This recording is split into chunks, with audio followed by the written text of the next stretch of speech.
ഓടിക്കൊണ്ടിരിക്കുന്ന കാറിനെ തീപിടിച്ച് ഗർഭിണി മരിച്ച സംഭവത്തിൽ അപകടകരം ഷോർട്ട് സർക്യൂട്ട് അല്ലെന്ന് ഫോറൻസിക് കണ്ടെത്തൽ.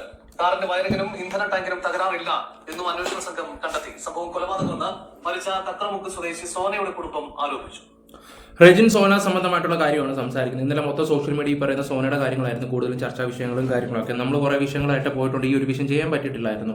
ഓക്കെ, എന്തായാലും നമുക്ക് അതിൻ്റെ കുറച്ച് കാര്യങ്ങളുണ്ട്, അത്യാവശ്യം കുറേ കാര്യങ്ങളൊക്കെ ഉണ്ട്. പിന്നെ എൻ്റെ കോഴിക്കോട് ഒരു സുഹൃത്തുണ്ട്, ഞാൻ സുഹൃത്തിനെ വിളിച്ചിട്ടുണ്ട്, അവൻ അറിയാവുന്ന കാര്യങ്ങളൊക്കെ എന്നെ വിളിച്ച് പറയാമെന്ന് പറഞ്ഞിട്ടുണ്ടായിരുന്നു. അവർക്കെല്ലാവരും പറയുന്ന ഒരു കാര്യം എന്താണെന്ന് വെച്ചാൽ കുറേ ഡൗട്ടും കാര്യങ്ങളും ഉണ്ടടിയാ, ഇത് നമ്മൾ ഉദ്ദേശിക്കുന്ന പോലെ ഒന്നുമല്ല, അവൻ വെൽ പ്ലാൻഡ് ആയിട്ട്, അവൻ മാത്രമല്ല ചിലപ്പോൾ സപ്പോർട്ട് ചെയ്യാനും കുറേ ആൾക്കാരുണ്ട് എന്നുള്ള രീതിയിലെ കുറേ കാര്യങ്ങളൊക്കെ സംസാരിക്കുകയൊക്കെ ചെയ്തത്. അപ്പം ഒന്ന് ആലോചിച്ച് നോക്കി, ഇങ്ങനെയൊക്കെ ചെയ്യൂ. നിങ്ങളോടാണ് ഞാൻ ചോദിക്കുന്നത്, നിങ്ങളുടെ അഭിപ്രായം കമന്റ് ബോക്സിൽ രേഖപ്പെടുത്തിക്കോ. ഓക്കെ, സോനയും ഇവനും പ്രണയത്തിലായിരുന്നു നേരത്തെ. അത് കല്യാണവും കാര്യങ്ങളും ഒക്കെ ആദ്യം പ്ലാൻ ചെയ്തിട്ടുണ്ടായിരുന്നു. പക്ഷേ ഇവൻ നൈസായിട്ട് അങ്ങ് ഒഴിഞ്ഞു. കാരണം ഇവന് ഗൾഫിൽ പോയ സമയത്ത് വേറൊരു യുവതിയായിട്ട് ചെറിയ റിലേഷനും കാര്യങ്ങളൊക്കെ ആയി. അപ്പോഴത്തേക്ക് ഈ കുട്ടി ട്രെയിൻ ചാടി ചാവും എന്നുള്ള രീതിയിലെ സംസാരമൊക്കെ ആയി. അവസാനം അത് കേസായപ്പോൾ പോലീസ് സ്റ്റേഷനിൽ വിളിച്ചിട്ട് ഒത്തുതീർപ്പും കാര്യങ്ങളൊക്കെ ആയിട്ടുണ്ടായിരുന്നു. അങ്ങനെയാണ് കല്യാണവും കാര്യങ്ങളൊക്കെ കഴിക്കുകയൊക്കെ ചെയ്യുന്നത്. 2023 കല്യാണം കാര്യങ്ങളൊക്കെ കഴിക്കുകയൊക്കെ ചെയ്ത് ഇപ്പം അവൾ 6 മാസം പ്രഗ്നൻ്റ് ആയിരുന്നു. അപ്പോഴാണ് ഞാൻ ഈ ഒരു സംഭവം ഉണ്ടാവുന്നത്. കുടുംബം ഒക്കെ എതിർപ്പായിരുന്നു. പിന്നീടാണ് കല്യാണം കാര്യങ്ങളൊക്കെ കഴിക്കുകയൊക്കെ ചെയ്യുന്നത്. ഓക്കെ, നമുക്കിതൊന്ന് കേൾക്കാം. വെള്ളിയാഴ്ച രാത്രിയാണ് 6 മാസം ഗർഭിണിയായ സോന കാറിന് തീപിടിച്ച് മരിച്ചത്. തുടർന്ന് ഫോറൻസിക് വിദഗ്ധരും മോട്ടോർ വാഹന വകുപ്പും നടത്തിയ പരിശോധനയിലാണ് കാറിന് തീപിടിക്കാൻ കാരണം ഷോർട്ട് സർക്യൂട്ട് അല്ലെന്ന് കണ്ടെത്തിയത്. ഷോർട്ട് സർക്യൂട്ട് അല്ല എന്നുള്ള രീതിയിലാണ് കണ്ടെത്തലും കാര്യങ്ങളൊക്കെ. പിന്നെ പെട്രോൾ ടാങ്കിന് ലീക്കോ കാര്യങ്ങളോ അങ്ങനെയൊന്നുമില്ല. വലിയൊരു സൗണ്ട്, സ്ഫോടനം പോലുള്ള സൗണ്ട് കേട്ടിട്ടാണ് നാട്ടുകാർ ഓടിച്ചെന്ന സമയത്താണെങ്കിൽ ഇവൻ രക്ഷപ്പെടാനാണ് നോക്കി. ഞാൻ ആലോചിച്ച് പോയൊരു കാര്യം, എല്ലാവരോടും കൂടെ ഒന്ന് ചോദിച്ചിട്ട്, ആത്മാർത്ഥമായിട്ട് നമ്മൾ ഒരാളെ സ്നേഹിച്ച് അല്ലെങ്കിൽ നമ്മൾ കല്യാണം കഴിച്ച് നമ്മുടെ ഒരു ഭാര്യ ഓക്കെ പ്രഗ്നന്റും കൂടാണ്, ആ സമയത്ത് ഒന്ന് രക്ഷിക്കാനെങ്കിലും നോക്കാതിരിക്കുമോ? നിങ്ങൾ പറ. നമ്മളാണെങ്കിൽ എങ്ങനാണെങ്കിലും ആത്മാർത്ഥമായിട്ട് സ്നേഹം ഉണ്ടെങ്കിൽ നമ്മൾ എന്തായാലും രക്ഷിക്കാൻ നോക്കും, അല്ലേ?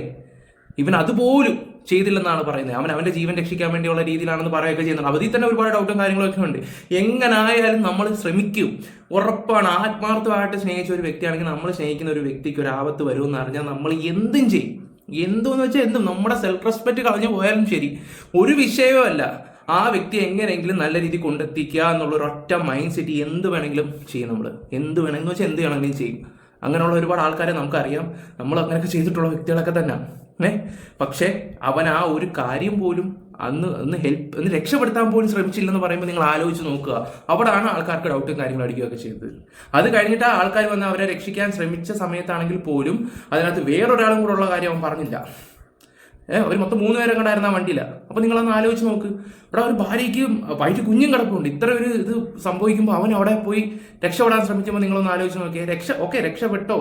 പക്ഷെ അവനൊന്നും ശ്രമിച്ചത് പോലും ഇല്ലെന്നുള്ള രീതിയിലാണ് സംസാരിക്കുകയൊക്കെ ചെയ്തത്. അവൻ തുടക്കം തന്നെ ഇത് വലിച്ചിട്ടിട്ട് അവൻ രക്ഷപ്പെടാൻ വേണ്ടി, അത് ഞാൻ ആ വീഡിയോ കാണിച്ചു തരാം. അതിൻ്റെ അടുത്ത തോടും കാര്യങ്ങളൊക്കെ നിങ്ങളെ വിശദമായിട്ട് കാണിച്ചു തരാം.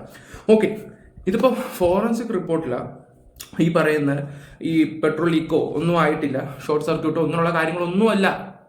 ഈ ഫ്രണ്ട് ഭാഗത്തും അത്യാവശ്യ പ്രശ്നങ്ങളോ കാര്യങ്ങളോ ഒന്നുമില്ല. ബാക്കിലാണ് വിഷയങ്ങൾ. ഇപ്പം നിങ്ങളൊന്ന് ആലോചിച്ച് നോക്കിയേ, ഒരു പ്രഗ്നൻ്റ് ആയിട്ടിരിക്കുന്ന ഒരു സ്ത്രീയാണ്, ഒരു ഫ്രണ്ടിൽ ഇരിക്കാതെ അവരെ കൊണ്ട് ബാക്കിൽ കൊണ്ടിരുത്തിയത്. അതെന്തിനാണ്? ആ ഭാഗത്തായിട്ട് തന്നെ ഈ പ്രശ്നങ്ങളും കാര്യങ്ങളൊക്കെ ഉണ്ടാകുന്നു. ഭയങ്കരമായിട്ടൊരു ഇതുണ്ട്. പിന്നെ അതുപോലെ തന്നെ ഈ പെണ്ണ് ആത്മാർത്ഥമായിട്ട് അവനെ സ്നേഹിച്ചത്. ഇവന് വേറെ റിലേഷനും കാര്യങ്ങളൊക്കെ ഉണ്ടായിരുന്നു. എങ്ങനെയെങ്കിലും ഇവിടെ ഒഴിഞ്ഞു പോയാൽ മതി എന്നുള്ളൊരു മൈൻഡും കാര്യങ്ങളായിരുന്നു അങ്ങനെ ഒഴിഞ്ഞു പോരാ. അപ്പോൾ ഇവിടെ വാശി ഇവനെ കിട്ടിയാൽ മതിയാവും, അല്ലെങ്കിൽ ചാടും എന്നൊക്കെ പറഞ്ഞ് അങ്ങനെയാണ് കല്യാണവും കാര്യങ്ങളൊക്കെ കഴിക്കുകയൊക്കെ ചെയ്തത്. ഇപ്പം കണ്ടില്ലേ അവസ്ഥയും കാര്യങ്ങളും. ഇനി അന്വേഷിക്കണം, ഇവൻ ഇപ്പോഴും ആ പഴയ പെണ്ണുമായിട്ട് വല്ല റിലേഷൻ ഉണ്ടോ, അതോ വേറെ വല്ല ആൾക്കാരുണ്ടോ എന്നൊക്കെ ഒന്ന് അന്വേഷിച്ചാൽ കുറച്ചും കൂടെ നല്ലതായിരിക്കും. ഇവനെ കുറിച്ച് ആദ്യം സ്റ്റഡി ചെയ്യണം. ഓക്കെ, ബാക്കി വെക്കാം. പുതിയ കാറായതിനാൽ വയറിങ്ങിനും ഇന്ധന ടാങ്കിനും തകരാറില്ല. കാറിന്റെ പിന്നിൽ നിന്നാണ് തീപിടുത്തമുണ്ടായതെന്നും ഫോറൻസിക് വിഭാഗം കണ്ടെത്തി. തീപിടുത്തത്തിന് കാരണമാവുന്ന എന്തെങ്കിലും വസ്തുക്കൾ കാറിലുണ്ടോ എന്ന് കണ്ടെത്താൻ സാമ്പിളുകൾ പരിശോധനയ്ക്ക് അയച്ചു. എന്നാൽ സംഭവത്തിൽ ദുരൂഹതയുണ്ടെന്നാണ് സോനയുടെ കുടുംബം ആരോപിക്കുന്നത്. ഓക്കെ, ആ പുള്ളിയുടെ സംസാരം കേൾക്കാം. അതിനു മുമ്പേ ഈ പല ആൾക്കാരും പറയുന്നൊരു കാര്യം എന്ന് വെച്ചാൽ, എൻ്റെ കൂട്ടുകാരൻ പറഞ്ഞൊരു കാര്യം എന്താണെന്ന് വെച്ചാൽ, അളിയ ഒന്നെങ്കിൽ അന്ന് അവൻ സമ്മതിച്ചതെന്ന് വെച്ചാൽ ആ കേസിൽ നിന്ന് രക്ഷപ്പെടാൻ വേണ്ടിയായിരിക്കും. അറിയാലോ, ഗൾഫിലൊക്കെ ജോലി ചെയ്യുന്ന ആൾക്കാർക്ക് കേസും മക്കാനൊക്കെ ആണെങ്കിൽ തിരിച്ചു പോകാൻ പറ്റത്തില്ല. അതിൽ നിന്ന് രക്ഷപ്പെടാൻ വേണ്ടിയായിരിക്കാം ചിലപ്പം ഈ ഒരു പരിപാടി കാണിച്ചത്. അതായത് കല്യാണം കഴിക്കാമെന്നുള്ള രീതിയിൽ എത്തിയത്. നിങ്ങൾ ആലോചിച്ച്, ആ തോടിന്റെ ഭാഗത്തായപ്പോൾ തന്നെ ഇത് ചെയ്യുന്നു. അവൻ്റെ വീട്ടിലേക്ക് പോകാൻ 1.5 കിലോമീറ്റർ ഡിഫറൻസും കാര്യങ്ങളേ ഉള്ളൂ. അപ്പോൾ തന്നെ ഈ സംഭവം കാര്യങ്ങളൊക്കെ പൊട്ടിത്തെറിക്കുന്നു, ആൾക്കാർ ഓടി വരുന്നു. ഇവൻ്റെ കാര്യം നോക്കി അങ്ങ് പോകുമായിരുന്നു. എന്തോ എവിടേക്കോ ചീഞ്ഞ് നേർന്ന കേട്ടോ. ആദ്യം നമുക്ക് ആ ഒരു ഇത് കാണാം. ഇതൊന്ന് കണ്ടു നോക്കി, ഈ ഒരു വിഷ്വൽ ഒന്ന് കണ്ടു നോക്ക്. ഇപ്പോൾ ഉള്ളത് എനിക്ക് പുറകിൽ കാണുന്നതാണ് അപകടമുണ്ടായ കാർ. ഈ കാറിലായിരുന്നു രജിൻലാലും 7 മാസം ഗർഭിണിയായ ഭാര്യ സോനയും സഞ്ചരിച്ചിരുന്നത്. ആശുപത്രിയിൽ നിന്ന് അവർ മടങ്ങി വരികയായിരുന്നു. ഈ സംഭവം നടക്കുന്ന സ്ഥലത്ത് നിന്ന് ഏകദേശം 1.5 കിലോമീറ്റർ മാത്രം അപ്പുറമാണ് കക്കറമുക്കിലുള്ള രജിൻലാലിന്റെ വീട്. ആ വീട്ടിലെത്തുന്നതിന് തൊട്ട് മുൻപായാണ് ഇങ്ങനെ ഒരു അപകടം ഉണ്ടാകുന്നത്. കാറിന്റെ പുറകുവശത്ത് നിന്ന് തീ ഉയർന്നു, പുക ഉയർന്നു. അതിന് പിന്നാലെ തീ ആളിപ്പടരുകയും ചെയ്തു എന്നുള്ളതാണ് ഇപ്പോൾ ദൃക്സാക്ഷികളൊക്കെ പറയുന്ന കാര്യം. ഇപ്പോൾ ഈ സമയത്ത് രക്ഷാപ്രവർത്തനത്തിനൊക്കെ നേതൃത്വം നൽകിയ ചിലർ നമുക്കൊപ്പം ഉണ്ട്. ഈ സമയത്ത് ഏട്ടൻ ഇവിടെ ഉണ്ടായിരുന്നു. ആ സൗണ്ട് കേട്ടിട്ട് ഓടി വന്നായിരുന്നു. വന്നപ്പോൾ വണ്ടി ഇങ്ങനെ കത്തുന്നതാണ് കാണുന്നത്. അപ്പോഴാണ് ആൾക്കാരോട് കൂടി കെടുത്തി സൗണ്ടെല്ലാം വെള്ളം ഒഴിച്ച് തീ കെടുത്തിയപ്പോഴാണ് ഉള്ളിൽ 30% കെടുത്തിയതിന് ശേഷമാണ് ഉള്ളിൽ ആളുള്ളത് അറിയുന്നത്. ഒരാൾ പെട്ടെന്ന് കമ്പിപ്പാലും കാര്യങ്ങൾ എടുത്തിട്ട് ഡോറെല്ലാം കുത്തി പൊളിച്ച്. അപ്പൊ ചെറുങ്ങനെ ജീവൻ ഉണ്ടായിരുന്നു. അപ്പൊ എടുത്തപ്പോ പുറത്തേക്ക് ഇട്ട് ഹോസ്പിറ്റലിൽ കൊണ്ടുവന്ന വൈക്ക് ജീവൻ ഉണ്ടായിരുന്നു. ഈ രജിൻലാൽ തന്നെ പുറത്തിറങ്ങാണ്. ഒന്നാമത് ചാടി പുറത്തേക്ക് ഇറങ്ങിയിരുന്നു. അപ്പോൾ ഡ്രസ്സിലൊക്കെ തീ പിടിച്ച് അപ്പൊ മൂപ്പറഞ്ഞ ചോട്ടിലേക്ക് ചാടി തീ കെടുത്തിയായിരുന്നു. അങ്ങോട്ടും ഇങ്ങോട്ട് ഇങ്ങനെ ഓടി കളിക്കായിരുന്നു എപ്പോഴും കൊണ്ട്. അപ്പൊ മനസ്സിലായിരുന്നില്ല നമുക്ക് പുറകുവശത്ത് സോന ഉണ്ടായിരുന്നു. മനസ്സിലാക്കാൻ കഴിയുന്നതായിരുന്നു. 80% തീ കെടുത്തി കഴിഞ്ഞ ശേഷമാണ് ഉള്ളിൽ ആളുണ്ടെന്ന് അറിയുന്നത്. അപ്പൊ അയാൾക്ക് 95% പോയിട്ട് പൊള്ളലേറ്റിട്ടുണ്ട്. നമ്മളപ്പോ നിക്കേ ആ തോട് ഇതാന്ന് തോന്നുന്നു. ആ തോടിന്റെ സൈഡ് നോക്കിയേ. ഈ വണ്ടിയുടെ ഇനി വണ്ടി നീക്കി കിട്ടാണോന്നൊന്നും അറിയത്തില്ല. കിടക്കുന്ന കിടപ്പൊക്കെ കണ്ടില്ലേ? ആ തോടിന്റെ സൈഡിലോട്ട് ചേർന്ന് തന്നെ കിടക്കുകയും ചെയ്യുന്നുണ്ട്. ഇതിന് ആൾക്കാർ അവിടെ കറക്റ്റായിട്ട് കൊണ്ടിട്ടാണോന്ന് അറിയത്തില്ല. ആ തോടിന്റെ സൈഡിലോട്ട് ഇങ്ങനെ ചേർന്ന് വെക്കുമ്പോൾ എന്തൊക്കെയോ ഞാനത് കൂടുതലായിട്ട് ഡീറ്റെയിൽ കിട്ടുമ്പോൾ ഞാൻ നിങ്ങൾക്ക് പറയാം. ഓക്കെ, എന്തായാലും ബാക്കി ആൾക്കാർ പറയുന്നത് വെച്ച് തരാം. കെടുത്തിയതിനു ശേഷമാണ് ഉള്ളിൽ ആളുള്ളത് അറിയുന്നത്. ഒരാൾ പെട്ടെന്ന് കമ്പിപ്പാലും കാര്യങ്ങൾ എടുത്തുകൊണ്ട് ഡോറെല്ലാം കുത്തി പൊളിച്ച്. അപ്പൊ ചെറുങ്ങനെ ജീവൻ ഉണ്ടായിരുന്നു. അപ്പൊ എടുത്തപ്പോ പുറത്തേക്ക് ഇട്ട് ഹോസ്പിറ്റലിൽ കൊണ്ടുവന്ന വൈക്ക് ജീവൻ ഉണ്ടായിരുന്നു. ഈ രജിൻലാൽ തന്നെ പുറത്തിറങ്ങാണ്. ഒന്നാമത് ചാടി പുറത്തേക്ക് ഇറങ്ങിയിരുന്നു. അപ്പോൾ ഡ്രസ്സിലൊക്കെ തീ പിടിച്ച് അപ്പൊ മൂപ്പറഞ്ഞ ചോട്ടിലേക്ക് ചാടി തീ കെടുത്തിയായിരുന്നു. അങ്ങോട്ടും ഇങ്ങോട്ട് ഇങ്ങനെ ഓടി കളിക്കായിരുന്നു എപ്പോഴും കൊണ്ട്. അപ്പൊ മനസ്സിലായിരുന്നില്ല നമുക്ക് പുറകുവശത്ത് സോന ഉണ്ടായിരുന്നു. മനസ്സിലാക്കാൻ കഴിയുന്നതായിരുന്നു. 80% തീ കെടുത്തി കഴിഞ്ഞ ശേഷമാണ് ഉള്ളിൽ ആളുണ്ടെന്ന് അറിയുന്നത്. അപ്പൊ അയാൾക്ക് 95% പോയിട്ട് പൊള്ളലേറ്റിട്ടുണ്ട്. നമ്മളപ്പോ ഇവിടെ തന്നെ ആശുപത്രിയിലോട്ട് കൊണ്ടുപോയി ഹോസ്പിറ്റലിൽ കൊണ്ടുപോയി. അപ്പോൾ തന്നെ അപ്പുറത്തെ കമ്പിപ്പാലും കാര്യങ്ങളൊക്കെ കൊണ്ടുപോയി ഡോറ് കുത്തി പൊട്ടിച്ച് ആളെടുത്ത് പുറത്തേക്ക് ഇട്ട് കുറച്ച് മുമ്പോട്ട് കൊണ്ടുപോകുമ്പോൾ തന്നെ പിന്നെ ഫയർ സേഫ്റ്റി ആംബുലൻസും കാര്യങ്ങളൊക്കെ വന്ന് ഹോസ്പിറ്റലിൽ കൊണ്ടുപോയി. അങ്ങനെ തന്നെയാണ് സോന പുറകുവശത്ത്, ഈ കാറിന്റെ പുറകുവശത്താണ് കിടന്നിരുന്നത്. ഈ ആൾക്കാരൊക്കെ ഓടിക്കൂടിയ സമയത്തും സോന പുറകുവശത്തുണ്ട് എന്ന് തിരിച്ചറിഞ്ഞിരുന്നില്ല. രജിൻലാൽ പുറത്തേക്ക് ചാടി ഇറങ്ങി. പിന്നീടാണ് ഏകദേശം തീ അണച്ച് കഴിയാറായപ്പോഴാണ് പുറകിൽ സോന ഉണ്ടായിരുന്നു എന്ന കാര്യവും മനസ്സിലായത്. ചെന്നൈക്ക് അപ്പൊ ഇവിടെ ഉണ്ടായിരുന്നു അല്ലേ? ഞാൻ ഇവിടെ ഉണ്ടായിരുന്നു. സുമാർ ഒരു 9 മണിക്ക് അങ്ങനെ ആയിരിക്കും. അന്നേരമാണ് ഈ ഒരൊച്ചയോട് കൂടി കത്തുന്ന കാണുന്നേരാണ് എന്റെ ശ്രദ്ധയപ്പെടുന്നത്. അങ്ങനെ ആ ബക്കറ്റ് എടുത്ത് ഇങ്ങോട്ട് വന്ന് അപ്പോഴത്തേക്ക് ഇവിടെ ആൾക്കാരെ ഓടി എത്തിയിട്ട് ഫയർഫോഴ്സിലേക്ക് വിളിച്ച്. അപ്പോ ഒരു ഈ നാട്ടുകാരാണ് കാണിച്ചത്. നാട്ടുകാരെ ഹോസ്പിറ്റലിലേക്ക് കൊണ്ടുപോയപ്പോഴും ഫയർഫോഴ്സ് എത്തിയിരുന്നു. കാറൊക്കെ വെട്ടിപ്പൊളിച്ചാണോ സോനയെ പുറത്തെടുത്തത്? കാറൊക്കെ തീർച്ചയായിട്ടും കാറൊക്കെ വെട്ടി പൊളിച്ചിട്ട് തന്നെ സോനയെ പുറത്തെടുത്തു. നമ്മൾ അറിഞ്ഞിരുന്നില്ല അല്ലെ പുറകുവശത്ത് സോന ഉണ്ടായിരുന്നു, കിടക്കായിരുന്നു പുറത്ത്. കാരണം എടാ നിങ്ങളൊന്ന് ആലോചിച്ച് നോക്ക്. ഇപ്പൊ ഞാൻ സ്ഥാനത്ത് ഞാനായിരുന്നെങ്കിൽ ചേട്ടാ അവൾ അതിനകത്തുണ്ട്, അല്ലെങ്കിൽ ചേട്ടാ അവളെ രക്ഷിക്കും, നമ്മൾ അങ്ങനെയെങ്കിലും പറയും. പക്ഷെ ഇവനൊരു അക്ഷരം മിണ്ടിയില്ലെന്ന് പറയുമ്പോൾ നിങ്ങളൊന്ന് ആലോചിച്ച് നോക്കി. ഇവനൊരു അക്ഷരം മിണ്ടിയിട്ടില്ല അവന്. അപ്പൊ അവന് അത്രമാത്രം വാല്യൂ ആണ് ആ പെണ്ണിന് കൊടുക്കുന്നത്. നിങ്ങളൊന്ന് ആലോചിച്ച് നോക്കിയേ. ചില ആൾക്കാരൊക്കെ പറയും എന്തിനാ മക്കളെ ഇങ്ങനെ കടിച്ചു തൂങ്ങി നിൽക്കുകയൊക്കെ ചെയ്യുന്നില്ല. ചില പെണ്ണുങ്ങളോടൊക്കെ ആണ് ചില ആൾക്കാരൊക്കെ പറയുന്നത്, ബന്ധുക്കാരൊക്കെ ഈ ആത്മാർത്ഥ പ്രണയമൊക്കെ ചെയ്യുമ്പോൾ അവന് വിലയില്ലെങ്കിൽ എന്തിനാ ഇങ്ങനെ കടിച്ചുകൂടി നിൽക്കുന്നതെന്നൊക്കെ പറയും. അത് അവരോടുള്ള ഇഷ്ടം കൊണ്ടാണ്. അങ്ങനെ നിൽക്കുന്നവർക്ക് അത് അറിയത്തുള്ളൂ അതിന്റെ കാരണങ്ങൾ എന്താണെന്നൊക്കെ. ഈ നമ്മൾ ഓവറായിട്ട് ഒരാളെ സ്നേഹിച്ചു കഴിഞ്ഞാൽ, നമ്മൾ നല്ല വാല്യൂവും കാര്യങ്ങളൊക്കെ കൊടുത്തു കഴിഞ്ഞാൽ തിരിച്ച് റെസ്പോൺസ് കിട്ടുന്നതെന്ന് വെച്ചാൽ എന്തായാലും അവർ നമ്മളെ വിട്ട് പോകത്തൊന്നുമില്ല. ഇച്ചിരി വില കൊടുക്കണ്ട എന്ന് പറഞ്ഞുള്ള രീതി നിൽക്കും. അങ്ങനെ കുറേ ആൾക്കാരുണ്ട്. നമുക്ക് ചില കാര്യത്തിലൊക്കെ അനുഭവം ഉണ്ട്. അതുകൊണ്ട് ഞാൻ പറഞ്ഞതാ. പക്ഷെ അവനത് നല്ല രീതി അങ്ങ് മുതലാക്കി കളഞ്ഞു. നമ്മൾ എത്രത്തോളം സ്നേഹിക്കുവോ അവർ മറ്റുള്ളവർക്കായിരിക്കും കൂടുതൽ അത്ര ഇമ്പോർട്ടൻസും കാര്യങ്ങളൊക്കെ കൊടുക്കുകയൊക്കെ ചെയ്യുന്നത്. അവൻ അതുപോലെ കൊടുത്തോണ്ടായിരിക്കാം. പിന്നെ ഇതൊരു ബാധ്യതയായിക്കണം. മനസ്സിലോടെ കിട്ടിയതല്ലേ. അപ്പോൾ എങ്ങനെയെങ്കിലും അവളെ നൈസായിട്ട് അങ്ങ് ഒഴിവാക്കുക, അതായിരിക്കും ചിലപ്പോൾ ആ നാളെ ചെയ്തത്. എന്തായാലും ഓരോ ദിവസം കഴിയുമ്പോൾ പോലീസിന്റെ ചോദ്യങ്ങളും കാര്യങ്ങളൊക്കെ കഴിഞ്ഞ് നല്ല രീതിയിൽ ഇടിച്ച് പിടിഞ്ഞ് പരിപ്പെടുത്ത് കഴിഞ്ഞാൽ ചിലപ്പോൾ അവന്റെ വായിന്ന് പലതും വീഴും, ഉറപ്പായിട്ടും വീഴും. സൈഡിൽ കിടക്കുകയായിരുന്നു, ലെഫ്റ്റ് സീറ്റിൽ കിടക്കുകയായിരുന്നു. അതുകൊണ്ടാണ് കാണാതായത്. രജിൻലാൽ പുറത്തേക്ക് വന്നിരുന്നില്ല. ഇവ തീയോട് കൂടിയാണ് പുറത്തേക്ക് ഓടി തോട്ടില് വെള്ളത്തിലേക്ക് തീയത് കൊണ്ടാന്ന് തോന്നി. അപകടം കുറച്ചെങ്കിലും ഒഴിവാക്കിയത്. അങ്ങനെ തന്നെയാണ് പുറത്തേക്ക് രജിൻലാൽ ഇറങ്ങിയിരുന്നു. ചേട്ടനുണ്ടായിരുന്നു ഇവിടെ? ഇത് ഞങ്ങൾ ഇങ്ങനെ ഇറങ്ങിയിട്ട് ഇങ്ങനെ വെള്ളത്തുള്ളിയിട്ട് ഇങ്ങനെ ആളുകളോട് ഇങ്ങനെ ഒന്നും പറയാനാത്ത അവസ്ഥ. അങ്ങനെയാണ് പിന്നെ ഒരു കൂട്ടം വിളിവിടാം. പിന്നെ ഇവിടെ ഒരു ഫംഗ്ഷൻ നടക്കുന്നുണ്ട്. ഒരു 5-6 ആള് ബക്കറ്റ് ഉണ്ട് വന്നത്. അങ്ങനെ ഞാനും പറഞ്ഞു. അവൻ ഇങ്ങനെട്ട് കാണിക്കുമെന്ന് എന്താ വായിക്കാത്ത എന്താ പഴമാണ് ഇരുന്നത്? അലറാൻ വയ്യായിരുന്നു അവൻ അലറിയില്ല. എന്നിട്ടും ഞാൻ ആലോചിക്കും, എന്നിട്ട് അവൻ അലറിയില്ലേ? ചിലപ്പോൾ എല്ലാവരും പറയും എടാ വെപ്രാളം കൊണ്ടായിരിക്കും എന്നുള്ള രീതി. എവിടെയൊക്കെയോ എന്തൊക്കെയോ നെഗറ്റീവ് അടിക്കുന്നത്. ഞാൻ കമ്പിപ്പാറ കൊണ്ടിട്ട് അഥവാ ഇപ്പം രക്ഷപ്പെട്ടാൽ രക്ഷപ്പെടുക പറഞ്ഞ പോലെയായിരുന്നു. കാരണം ഫുള്ള് തീ പിടിച്ചിട്ട് എവിടെ ഫുള്ള് ഇതായിട്ട് വയ്ക്കും. ശരീരം മുഴുവൻ തീ പിടിച്ചു. ഒരു ഡ്രസ്സ് ഓളമേത്തില്ല, എല്ലാം കത്തി ഉരുകി ഇതായിട്ട്.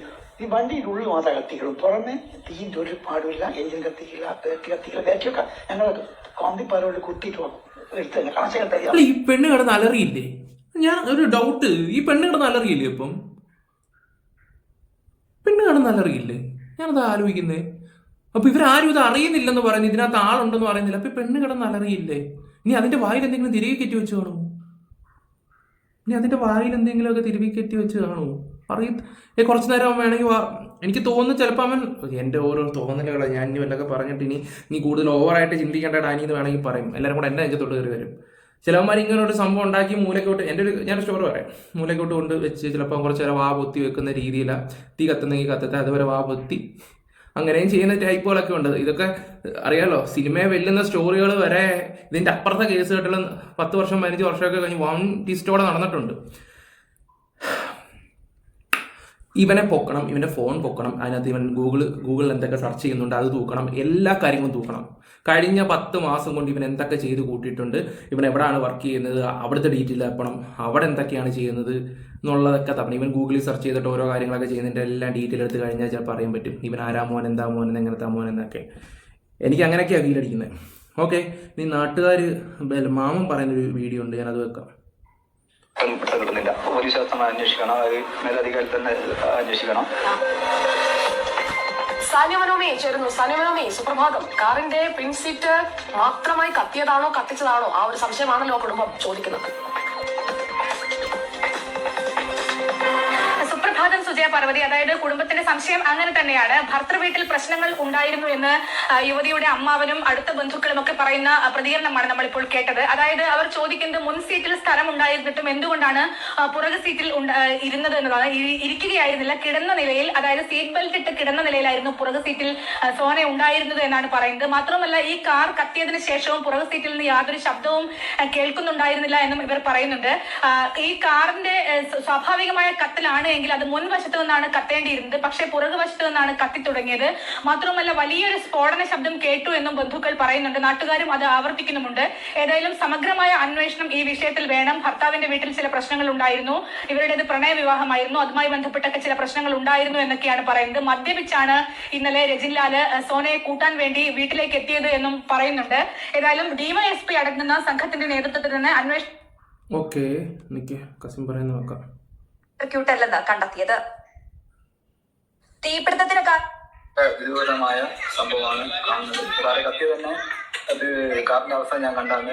വളരെ അടുത്ത അയൽവാസികളൊക്കെ നാട്ടുകാരെ പറഞ്ഞത് ഇത് നല്ല ശബ്ദത്തോടു കൂടിയ പൊട്ടിയിരിക്കുന്നതെന്നാണ്. കണ്ടുനോക്കുമ്പോൾ അതിന്റെ എഞ്ചിനും പുറകിലെ ഇതിനൊന്നും ഒരു കേടുപാടുകൾ സംഭവിച്ചിട്ടില്ല.